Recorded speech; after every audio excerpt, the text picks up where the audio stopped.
घिरा था। इस गांव में एक पुरानी दास्तान मशहूर थी, एक ऐसे शेर की जिसने इंसानों का खून चखा था और लोग उसे कहते थे आदमखोर।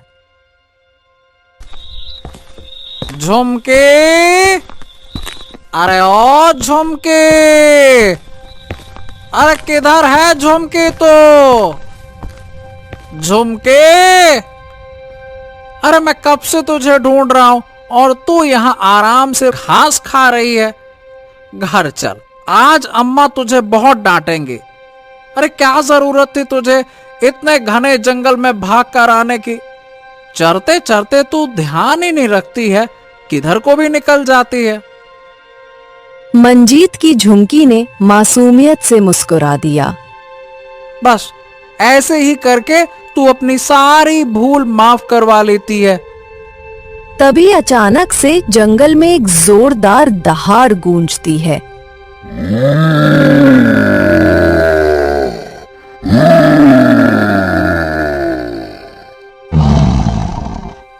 मंजीत और उसकी झुमकी इस दहाड़ से सहम जाते हैं। हाँ, यह क्या था? यह तो किसी शेर की आवाज लग रही है। जल्द से जल्द यहाँ से भागना होगा झुमकी। जल्दी कर, जल्दी चल झुमकी, भाग। मंजीत और उसकी झुमकी भागने की कोशिश करते हैं, लेकिन तभी झाड़ियों से एक परछाई निकलती है। नहीं नहीं नहीं नहीं नहीं, नहीं झुमके,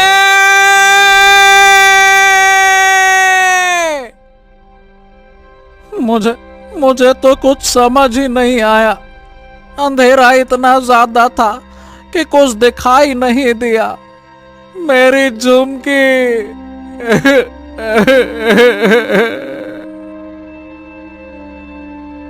बातों से तो यही लग रहा है कि कोई शेर है जो हमारे जंगल में घुस आया है। अरे नहीं, ये कोई शेर नहीं है, वो लौट आया है। क्या? कौन लौट आया है?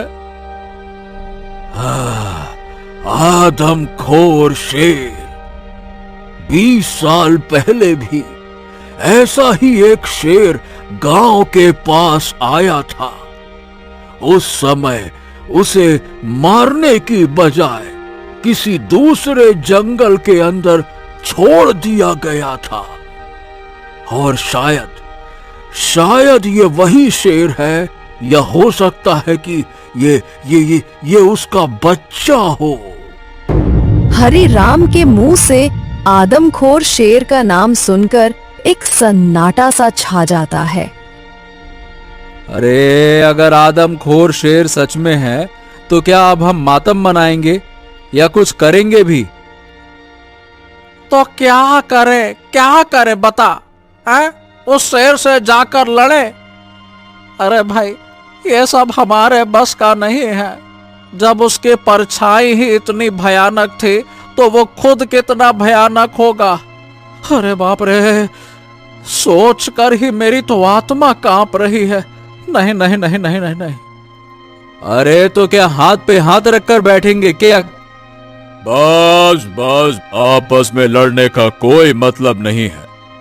अगर ऐसी बात है तो हमें शहर से शिकारी वीर सिंह को बुलाना होगा। वही इस समस्या का हल निकालेगा। अब सब लोग वापस अपने अपने काम पर जाओ और अपने जानवरों का ध्यान रखो। पंचायत निरस्त हो जाती है और सब लोग अपने अपने कामों में लग जाते हैं। आदमखोर शेर के डर से अब सभी लोग अपने जानवरों को घर के अंदर ही बांध कर रखने लगे थे। एक रात, मुनमुन, मुझे पता है कि तुझे ऐसे खूंटे से बंधे रखकर सोना पसंद नहीं है, लेकिन मैं क्या करूं, मेरी भी मजबूरी है। गांव के जंगल में एक खूंखार शेर घूम रहा है। अगर तुझे खुला छोड़ दिया तो वो तुझे ले जाएगा, फिर मेरा क्या होगा मुनमुन? इसीलिए तुझे कुछ और दिन ऐसे ही सोना पड़ेगा। लल्लन अपनी बकरी को खटिया के नीचे ही बांध देता है और सो जाता है। लेकिन वो लगातार खुद को आजाद करने की कोशिश कर रही थी और आखिर में कामयाब हो जाती है। आजाद होते ही मुनमुन बाहर की तरफ निकल जाती है। क्या नींद आई, एकदम शानदार। चल उठ जा मुनमुन। तभी लल्लन देखता है कि मुनमुन अपनी जगह पर नहीं थी। हाँ, मुनमुन, अरे मेरी मुनमुन कहाँ चली गई? मुनमुन, ओ मुनमुन। लल्लन हक्का बक्का होकर बाहर की ओर भागता है और बाहर जाते ही वो देखता है कि जमीन पर खून के छींटे बिखरे पड़े थे। वो हैवान शेर मेरी मुनमुन को भी ले गया, अब क्या होगा?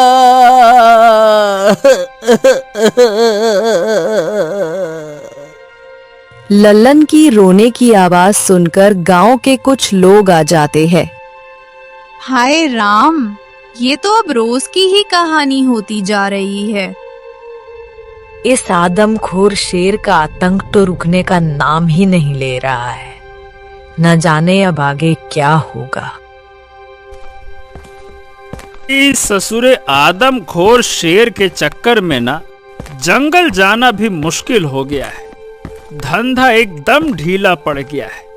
न जाने अब मैं घर कैसे चलाऊंगा। तभी अचानक से शेर की जोरदार दहाड़ सुनाई देती है।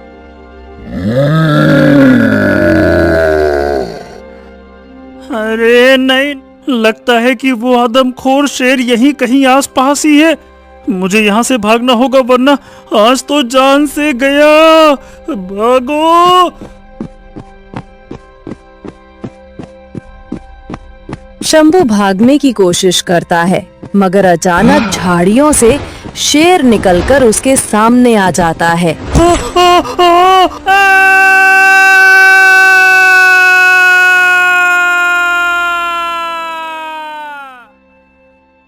लो भाई, अब इस आदमखोर शेर ने इंसानों को भी खाना शुरू कर दिया। अगर हमें नदी के पास से शंभू की ये कुल्हाड़ी नहीं मिली होती तो हमको तो पता ही नहीं चलता। सही कह रहे हो भाई, कल की रात लल्लन की बकरी उठ गई, बस खून के निशान मिले हैं। और नहीं तो क्या, अब तो साफ हो गया है कि वो इंसानों को खाने लगा है। अरे ऐसे तो हम सबकी जान खतरे में है, पता नहीं कहाँ रह गया। ये शिकारी वीर सिंह अभी तक आया क्यों नहीं? भय अब अफवाहों में नहीं बल्कि हकीकत बन चुका था। शेर ने अब इंसानों को निशाना बनाना शुरू कर दिया था।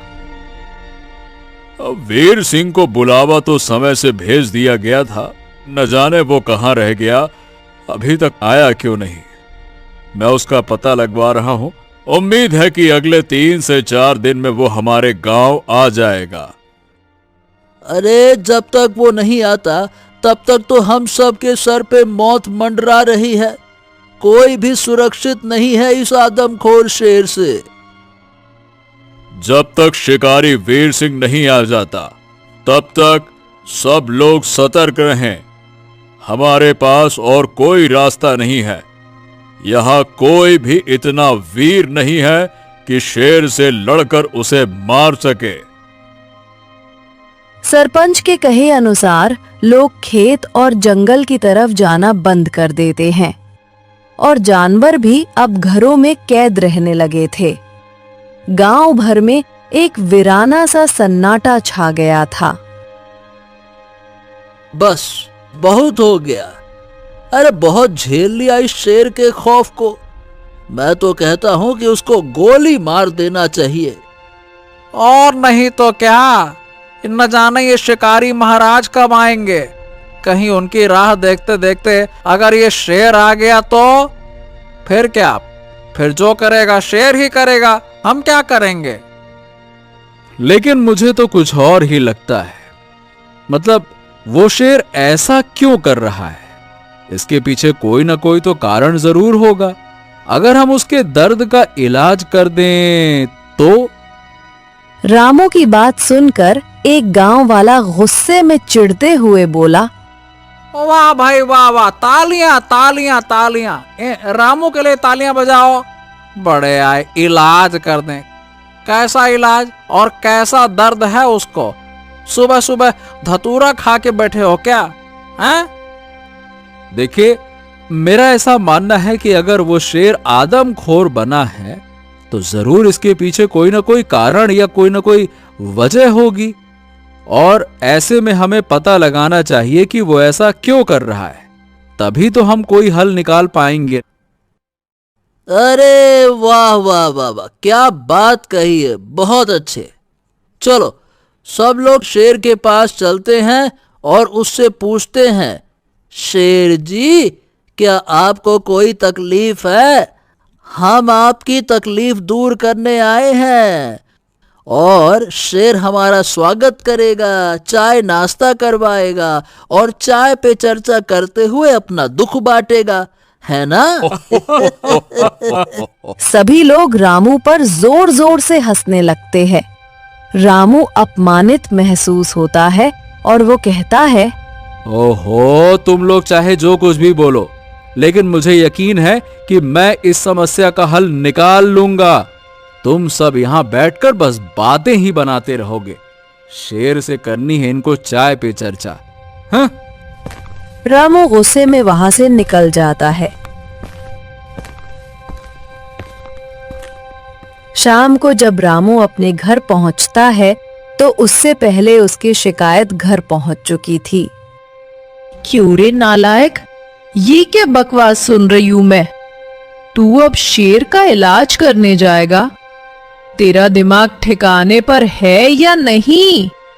अरे हमारे पास तो जानवर भी नहीं है, तो तुझे क्या जरूरत पड़ी है खतरा मोल लेने का?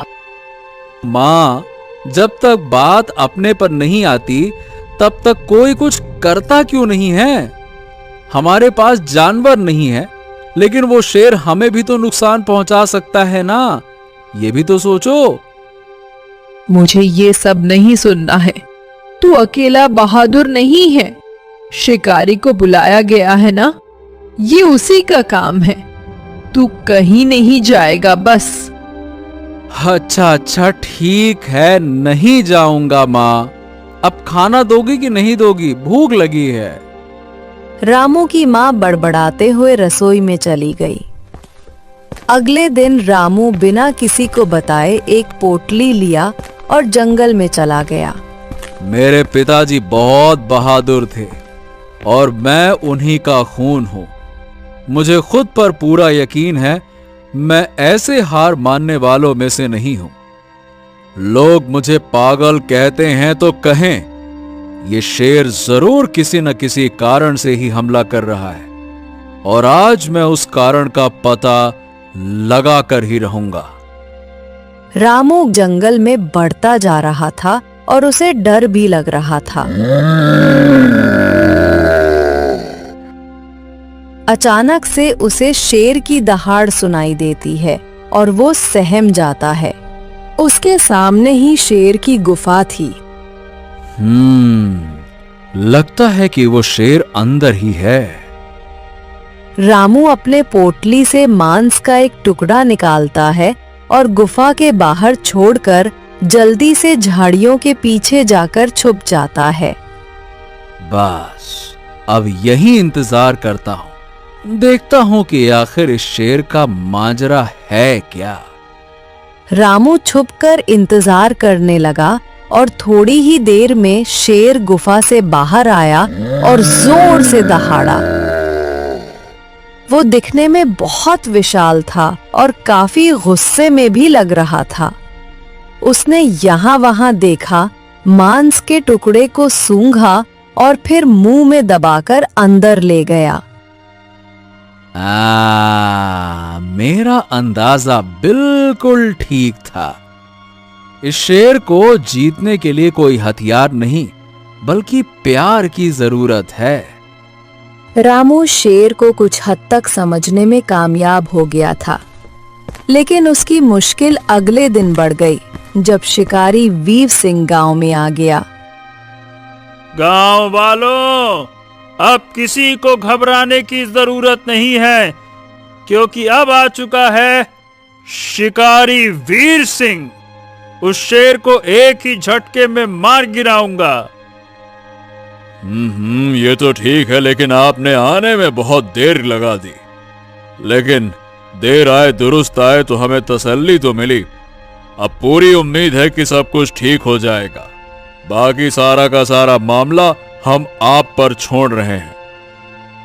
नहीं, हम सब कुछ इन पर नहीं छोड़ सकते। ये तो शेर को सीधा मार गिराने की बात कर रहे हैं। तो क्या करूं? शेर के साथ और क्या करना चाहिए? उसके गले में पट्टा बांधकर उसे अपने साथ वापस शहर ले जाऊं क्या? हैं? रामू को ये देखकर बहुत गुस्सा आता है। वो कुछ भी कहता, इसके पहले पीछे से उसकी माँ आ जाती है। तू फिर से शुरू हो गया नालायक। मैंने तुझसे बोला था ना कि इस मामले से दूर रह, मगर तुझे चैन नहीं है। चल घर। हाँ काकी, इसको घर ले जाओ और जरा इस पर नजर रखना। अब अगर इसने शेर के मामले में टांग अड़ाई तो इसकी खैर नहीं होगी। हाँ हाँ हाँ हाँ, ले जाओ इसको। बड़ा आया बहादुर बनने वाला।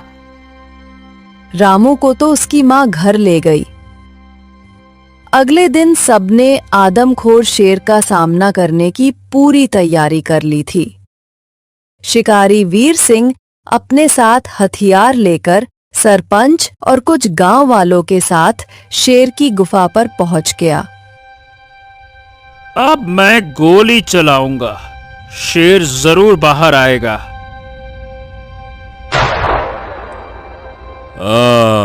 अब तो उस शेर को बाहर आना ही होगा। शिकारी वीर सिंह गुफा की ओर अपनी बंदूक तान रखी थी। गुफा के बाहर एक अजीब सा सन्नाटा पसरा हुआ था। सबकी धड़कनें तेज थीं। शेर कभी भी बाहर आ सकता था। अब देखना, आज मैं इस आदमखोर का खेल ही खत्म कर दूंगा। तभी अचानक गुफा के अंदर से भयंकर दहाड़ गूंज उठती है। जिस पल का शिकारी को इंतजार था, वो पल आ ही गया। शेर अपनी गुफा से बाहर आया।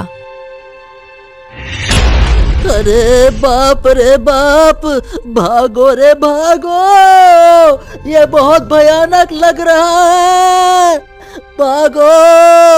अरे बस, किसी को भागने की जरूरत नहीं है। इससे तो मैं अभी बताता हूँ।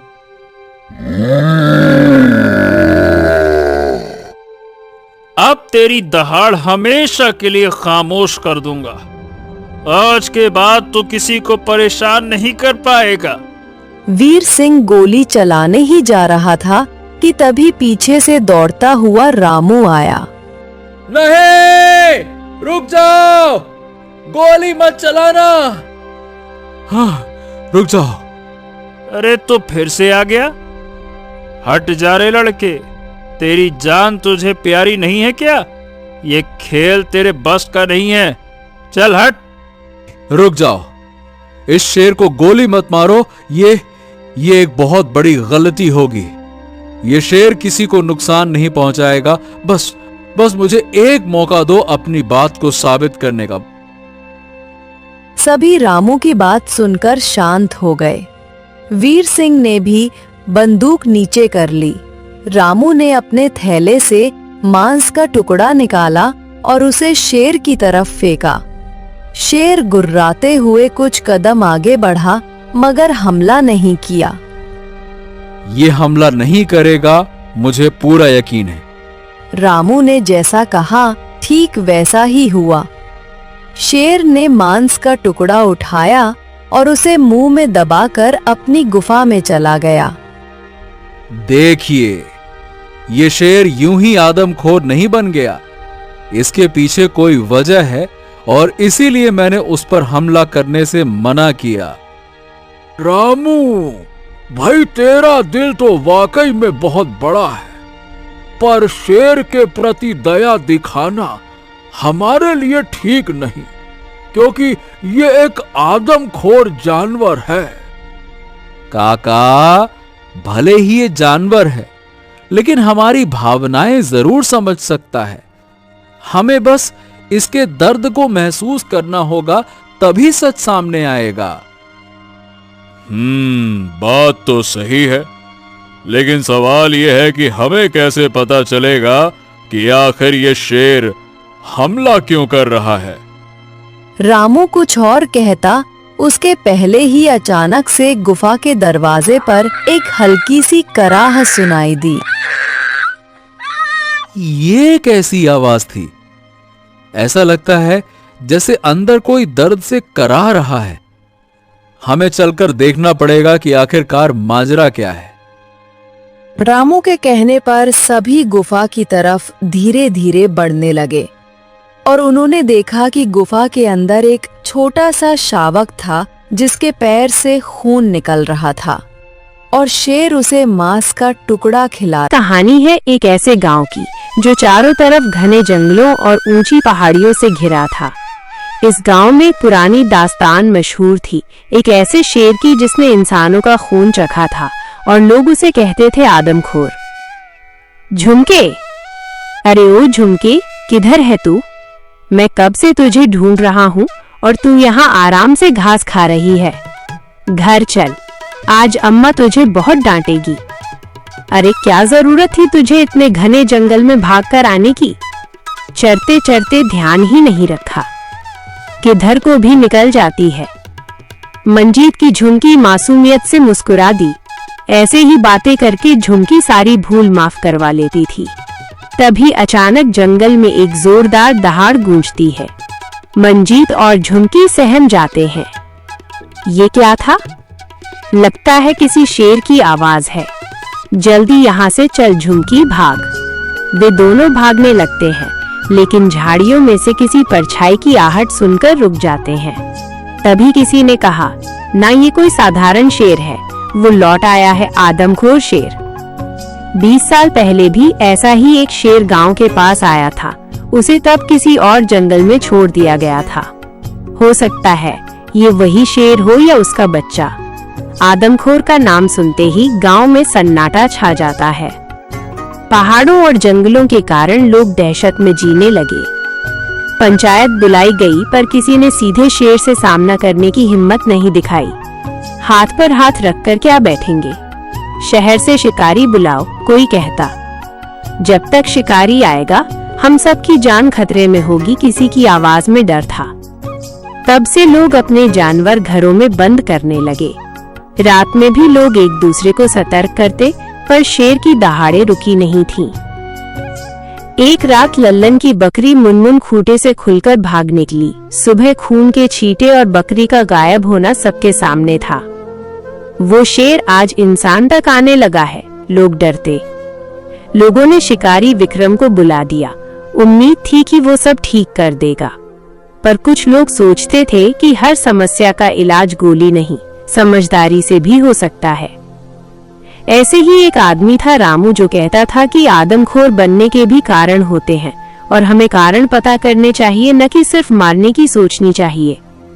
गांव वाले रामू की बातों पर हंसे, अपमानित किया गया, लेकिन रामू न रुका। उसकी माँ उसे डांटती, तू पागल नहीं हुआ, हाथ लगाना मत। पर रामू अपने इरादे पर अडिग रहा। अगले दिन उसने पोटली लेकर जंगल में चला गया और गुफा के पास जाकर छिपकर देखा। उसने गुफा के बाहर मांस रख दिया और छिप गया। थोड़ी देर में बड़ा भयानक सा शेर बाहर निकला, मांस उठाकर भीतर ले गया। रामू का अंदाजा सही निकला।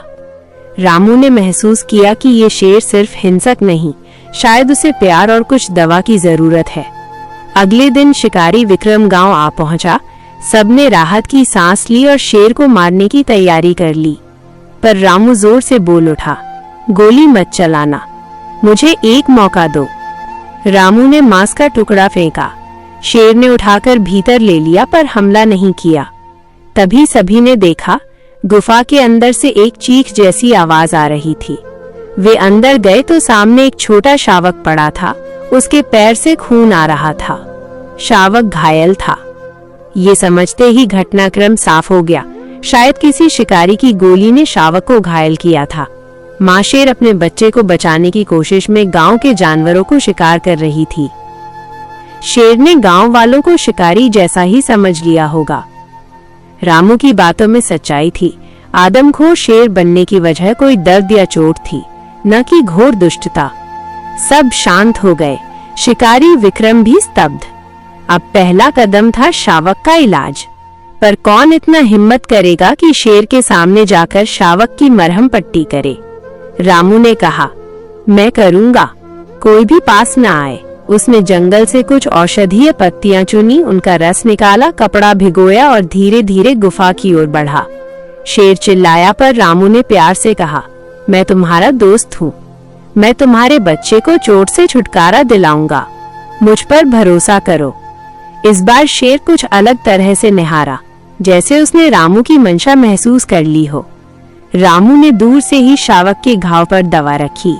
शेर ने हिस नहीं किया। धीरे धीरे शावक की हालत सुधरने लगी। गांव वालों ने रामू की सूझबूझ और हिम्मत देखी और रामू के साथ मिलकर शावक का इलाज कराया। कुछ दिनों में शावक पूरी तरह ठीक हो गया। माँ शेर ने अपने बच्चे को पास लिया और दोनों जंगल की ओर चले गए, इस बार बिना किसी शिकायत के। गांव में खुशी और राहत छा गई। जिन लोगों ने पहले डर में आत्महत्या सी जिंदगी जी रही थी, वे अब फिर से बाहर जाने लगे। धंधे और रोजमर्रा की गतिविधियां लौट आईं।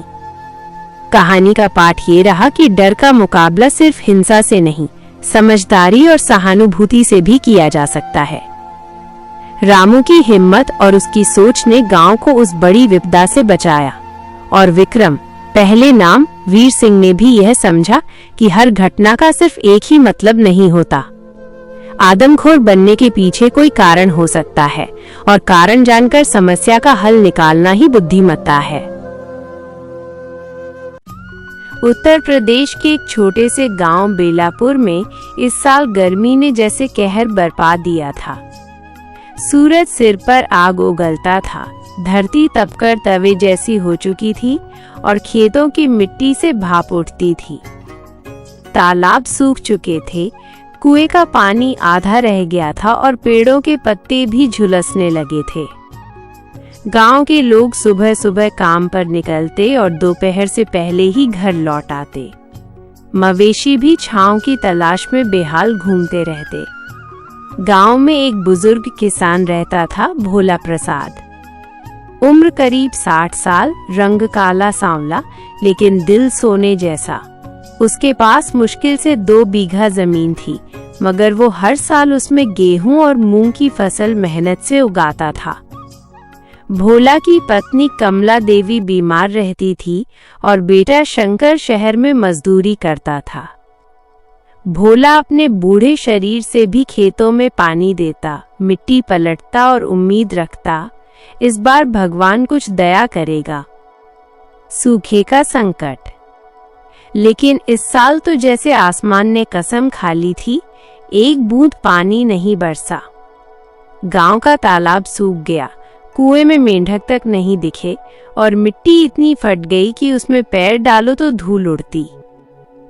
गांव की चौपाल पर लोग दिन भर यही चर्चा करते रहते, अब की बार फसल गई समझो। पानी का टैंकर भी महीने से नहीं आया, सरकार सुनती ही नहीं। भोला चुप रहता, बस आकाश की ओर देखता और बुदबुदाता, हे भगवान, अब की अगर बरखा न दी तो गांव जिंदा नहीं बचेगा। खेत में आखिरी उम्मीद। एक दिन सुबह भोला अपने खेत पहुंचा तो देखा उसकी मूंग की फसल मुरझाने लगी थी। पत्ते सूखकर कुरकुरे हो गए थे। भोला ने आंखों से आंसू पोंछे और बोला, जब तक सांस है कोशिश छोड़ूंगा नहीं। वो अपने घर लौटकर बाल्टी बाल्टी पानी भरकर खेत में डालने लगा। सूरज सिर पर आग बरसा रहा था, पर वो बूढ़ा किसान बिना रुके काम करता रहा। पास के बच्चे बोले, बाबा इस गर्मी में आप मर जाओगे। भोला मुस्कराया। अगर खेत जिंदा रहे तो मैं जिंदा रहूंगा बच्चा। गांव का बच्चा मोंटू। उसी गांव में 10 साल का एक लड़का रहता था, मोंटू। शरारती मगर दिल का बहुत नेक। वो रोज देखता कि भोला बाबा खेत में तपती धूप में अकेले मेहनत कर रहे हैं।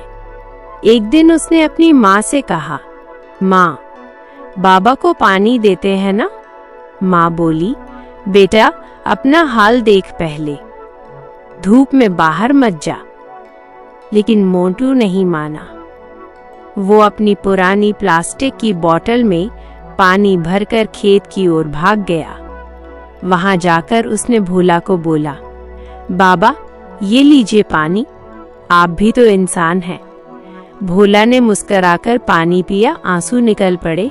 बेटा भगवान तू ही है, तेरे जैसा कोई नहीं। उस दिन के बाद कुछ और बच्चों ने भी मोटू की तरह खेतों में पानी पहुंचाना शुरू कर दिया। धीरे धीरे गांव के लोगों का दिल पिघलने लगा। ग्राम प्रधान हरिशंकर यादव ने कहा, अगर बूढ़ा भोला इतनी मेहनत कर सकता है तो हम क्यों नहीं। अगले दिन पंचायत ने फैसला किया, गांव के हर घर से एक बाल्टी पानी रोज खेतों तक जाएगा। लोग सुबह सुबह अपनी बाल्टियां लेकर निकलते और मिलकर गांव के खेतों में पानी डालते। पूरा गांव एकजुट होकर धरती माँ को ठंडक पहुंचाने लगा। मेहनत का फल। 3 दिन ऐसे ही बीते। सूरज अब भी तप रहा था, लेकिन गांव में उम्मीद जाग चुकी थी। लोग हंसते हुए कहते, अब की बार बादल तो जरूर आएंगे। चौथे दिन सुबह अचानक हवा चलने लगी। आसमान पर बादल घिर आए और कुछ ही देर में टप टप टप बारिश की पहली बूंदें गिरी। गांव वाले खुशी से झूम उठे। भोला प्रसाद मिट्टी को छूकर बोला, माँ धरती ने हमारी मेहनत सुन ली। बारिश तेज हो गई, बच्चे नाचने लगे और महिलाएं छतों से जय हो के नारे लगाने लगीं। वो बरसात पूरे 3 घंटे चली, जितनी देर में धरती फिर से जिंदा हो उठी।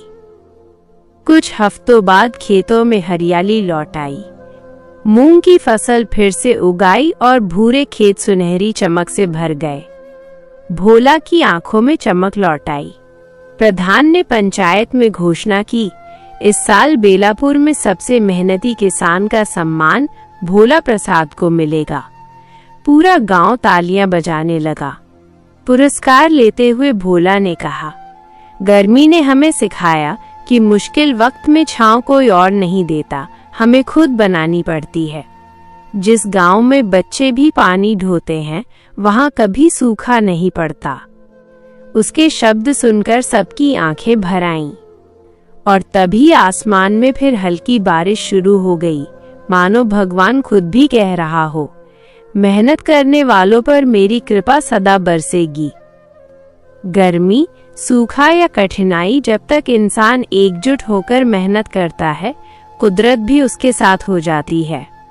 गांव में गर्मी का कहर भले आया, लेकिन इंसानियत की ठंडक ने उसे मात दे दी।